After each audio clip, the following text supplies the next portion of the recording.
What's going on, everybody? It's EricRayweather back here, and in today's video I'm going to be showing you one of the best running plays in Madden 19 to get tremendous amounts of yards on the ground, just keep the chains moving and things like that. If this is your first time checking out one of my videos and you want to stay up to date on the best Madden 19 tips and gameplay all year long, consider hitting the subscribe button below and make sure to hit the bell icon so that you join the notification squad. So today we're back in the Saints playbook, one of the best playbooks in the game. We're going to look at the gun tight offset tight end formation, and we want to look at the inside zone run out of this formation. I believe this is the only playbook that has this run. This formation is also in the Packers playbook, but I don't think they have the inside zone in their playbook. So I could be wrong, but I'm pretty sure they don't.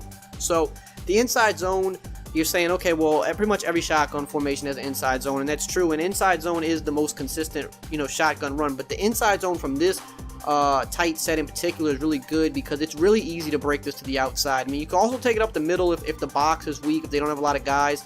But I really like cutting this run to the outside when I notice that if there's not a lot of extra guys on the outside, if guys are lined up in tight, or even if a defense is base aligned but there's only like one or two guys on the outside, I like to try to take this to the outside, especially if you have good run blocking wide receivers, which I don't think these guys for the Eagles are.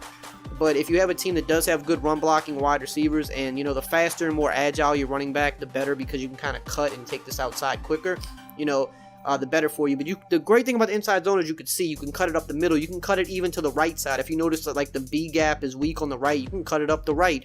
You can do a lot with this run.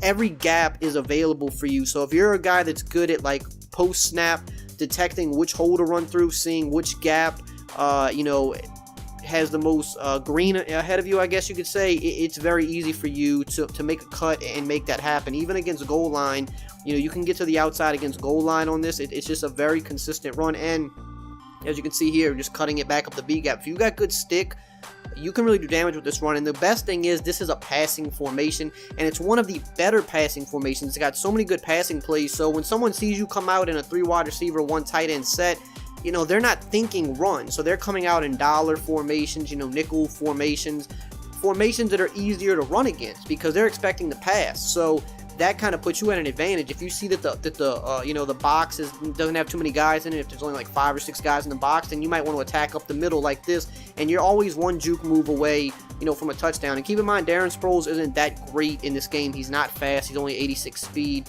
His juking and his spinning is pretty decent, but he's not very fast. The faster the guy you have here, the better this run's going to be for you. The better your O-line is, the better your run blocking wide receivers are, the better.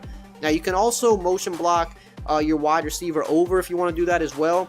That can give you some better blocking.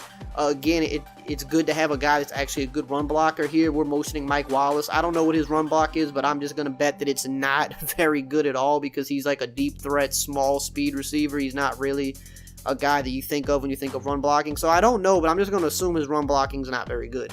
But if you have a team of good run blockers, or you want to sub a tight end in that spot and motion him over, you can do that. If you're an ultimate team, you can try to focus on, bigger name wide receivers that are good run blockers, and you can motion them over, and they'll help seal that edge for you and help you get to the outside even a little bit more. Or you can snap them in the middle of the line and have them leading up the middle for you. There's a lot you can do with this run, so definitely check it out in the Saints playbook. One of the better running plays in the game, not just shotgun, but in the game, period.